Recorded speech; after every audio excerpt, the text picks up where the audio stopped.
আপনার সন্তান যদি আপনার মুখে মুখে তর্ক করে তাহলে কি করবেন জানেন? জেনে নিন 5টি কৌশল, সন্তানের ভবিষ্যৎ বদলে দিন। আজকের ভিডিওটি খুবই গুরুত্বপূর্ণ, কারণ আমরা এমন একটি বিষয় নিয়ে কথা বলতে যাচ্ছি যা প্রায় প্রতিটি পরিবারেই কম বেশি ঘটে। সন্তানের মুখে মুখে তর্ক করা। হ্যাঁ, আপনার সন্তান যখন ছোট ছিল সে হয়তো আপনার কোলে বসে থাকতো, আপনার বলা প্রতিটি কথা মেনে চলতো, কিন্তু সময়ের সাথে সাথে বয়স বাড়ার সাথে তার আচরণেও পরিবর্তন এসেছে। এখন আপনি যেটা বলছেন সে সেটার যুক্তি খুঁজছে। আপনি কোনো কিছু নিষেধ করলেই সে পাল্টা যুক্তি দিচ্ছে, কখনো কখনো রেগে গিয়ে তর্ক জড়াচ্ছে। এই পরিবর্তনটা হঠাৎ করে ঘটছে, তাই আপনি চিন্তিত। আপনি ভাবছেন, আমি কোথায় ভুল করলাম? আমার সন্তান এত রূঢ় ব্যবহার করছে কেন? সে তো আগে এমন ছিল না। এটা খুবই স্বাভাবিক অনুভব, কিন্তু শুধু চিন্তিত হলে হবে না, আপনাকে সঠিক উপায়ে প্রতিক্রিয়া জানাতে হবে। আপনি রেগে গিয়ে গালাগালি করেন, মারধর করেন বা কড়া ভাষায় কথা বলেন, তাহলে পরিস্থিতি আরও খারাপ হবে।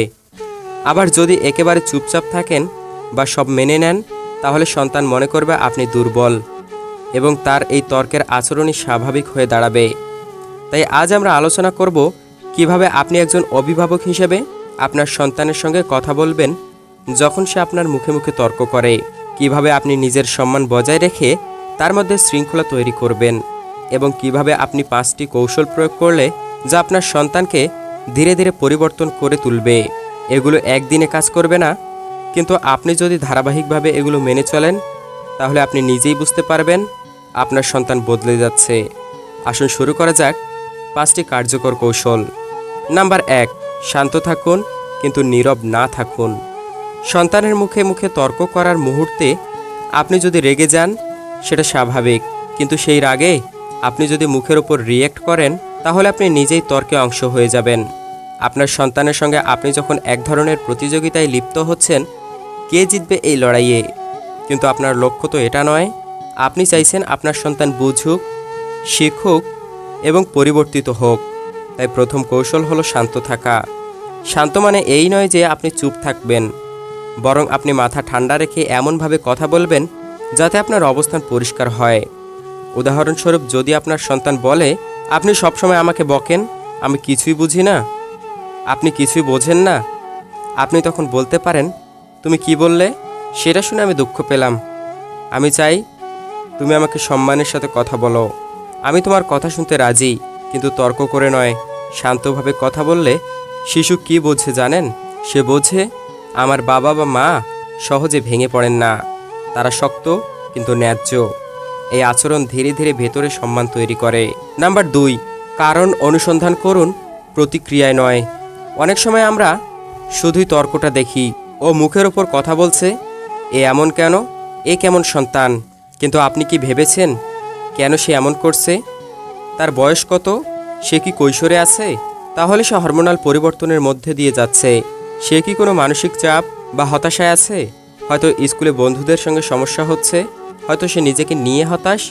তার তর্কের পেছনে হয়তো আছে স্বীকৃতি চাওয়া, স্বাধীনতা চাওয়া, অভিমান বা অবহেলার অভিজ্ঞতা, নিজের মত প্রকাশের চেষ্টা। তাই দ্বিতীয় কৌশল হলো শুধু প্রতিক্রিয়া না দিয়ে তার আচরণের কারণ খুঁজে বের করুন। আপনি যদি সন্তানের সঙ্গে এমনভাবে কথা বলেন, তুমি এমন কেন করছো, কিছু তো একটা হয়েছে, আমাকে বলো, তাহলে প্রথমে হয়তো সে কিছুই বলবে না, কিন্তু আপনি যদি আগ্রহ নিয়ে বিচার না করে শুনতে থাকেন, একসময় সে তার কষ্টগুলো ভোগ করে নেবে। এই একটাই পদক্ষেপ আপনাদের সম্পর্কের ভিত্তি বদলে দিতে পারে। নাম্বার 3, ঘরোয়া নিয়ম তৈরি করুন এবং প্রয়োগ করুন। অনেক পরিবারে দেখা যায় নিয়ম নেই, শৃঙ্খলা নেই। বাবা মা সব কিছু সন্তানকে বুঝে নেওয়ার দায়িত্ব নিয়ে দেন, আবার যখন সে নিয়ম ভাঙে তখন হঠাৎ রেগে যান। এভাবে চললে সন্তান কখনোই বুঝতে পারে না কোন আচরণ গ্রহণযোগ্য, কোনটি নয়। তাই তৃতীয় কৌশলটি হলো সরাসরি কথা বলে একটি নিয়মিত পারিবারিক কাঠামো তৈরি করুন। যেমন পরিবারের সদস্যদের একজন আরেকজনকে সম্মান করে কথা বলতে হবে। কেউ উচ্চস্বরে তর্ক করলে তার সঙ্গে তখনই আলোচনা বন্ধ থাকবে। পরিবারে যে কোনো সিদ্ধান্তের আগে আলোচনা হবে, কিন্তু চূড়ান্ত সিদ্ধান্ত অভিভাবকের। এই নিয়মগুলো শুধু বানিয়ে ফেললেই হবে না, বাস্তবায়ন করতে হবে এবং সবাইকে মানতে হবে, বাবা মাকেও। আপনার সন্তান যখন দেখবে আপনি নিজেও নিয়ম মেনে চলছেন, তখন সে নিয়ম মেনে চলতে বাধ্য হবে। নাম্বার 4, যথার্থ পরিণতি দিন কিন্তু শাস্তি নয়। অনেক অভিভাবক সন্তানের তর্কের কারণে শাস্তি দেন, ফোন কেড়ে নেওয়া, বাইরে যেতে না দেওয়া, মারধর করা। কিন্তু আপনি কি জানেন, শাস্তি সন্তানকে শুধুই ভয় দেখায়, শিক্ষা দেয় না। অন্যদিকে যথার্থ পরিণতি শেখার দায়িত্ব এবং উপলব্ধি। যদি সে তর্ক করে এবং নিয়ম ভাঙে, তাহলে আপনি তার পছন্দের কাজ থেকে তাকে কিছু সময় বিরত রাখবেন। আপনি তাকে বোঝাবেন, তুমি যদি সম্মান না দেখাও, তাহলে আমরা আজ তোমার পছন্দের খেলা বা মুভি দেখার স্থগিত রাখব।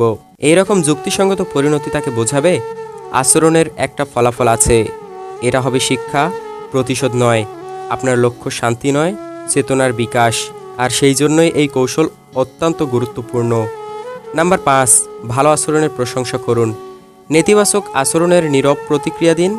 সন্তান যখন তর্ক করে, তখন আমরা তার প্রতি যতটা মনোযোগ দেই, সে যখন ভালো আচরণ করবে ততটা দেই না। এই কারণে সে বোঝে আমি মুখে মুখে কিছু বললে মা বাবা গুরুত্ব দেন। এটা অবচেতনভাবে তাকে আরও বিরূপ আচরণে উৎসাহিত করে। তাই পঞ্চম কৌশলটি হলো, যখন সে শান্তভাবে কথা বলে, শ্রদ্ধা করে, তখন তাৎক্ষণিকভাবে প্রশংসা করুন। বলুন, আজ তুমি খুব সুন্দরভাবে নিজের মত বললে, আমি গর্বিত, তুমি আজ খুব বুঝদার আচরণ করছো। আর যখন সে রেগে গিয়ে মুখে মুখে তর্ক করে, তখন তাকে একবার বলে দিন, এভাবে কথা বললে আমি কথা বলবো না, এরপর চুপ করে যান। এই নীরব প্রতিক্রিয়া তাকে দেখাবে নেতিবাচক আচরণ আপনি গুরুত্ব দেন না। সন্তান তখনই বুঝবে কিভাবে কথা বললে সে গুরুত্ব পাবে।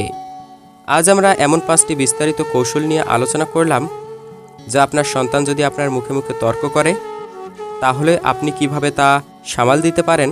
স্মরণ রাখবেন, আপনি একজন অভিভাবক। আপনার শক্তি কণ্ঠের জোরে নয়, বরং ধৈর্য, কৌশল এবং ভালোবাসায়।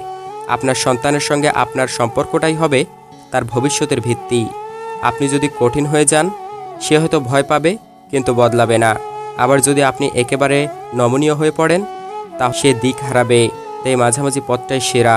কঠোর ভালোবাসা, কৌশলী নিয়ম আর ধৈর্যের অনুশীলন। শেষে বলি, পরিবর্তন একদিনে আসে না, কিন্তু আপনি যদি আজ থেকে এই কৌশলগুলো ধাপে ধাপে প্রয়োগ করতে থাকেন, তাহলে আপনি নিজেই অবাক হয়ে যাবেন আপনার সন্তান কেমন বদলে যাচ্ছে। আপনার শিশুর ভেতরের সম্ভাবনা বিশাল, শুধু তার সঠিক দিক নির্দেশনা দরকার, আর সেটা আপনিই দিতে পারেন। ভিডিওটি যদি ভালো লেগে থাকে, তাহলে অবশ্যই শেয়ার করুন অন্য কোনো পিতামাতার সাথে। কমেন্টে জানাতে পারেন কোন কৌশলটা আপনার সবচেয়ে বেশি কাজে লেগেছে। আপনার সন্তানের ভবিষ্যৎ আপনার হাতে গড়ুন, ভালোবাসায় গড়ুন, বোঝাপড়ায়।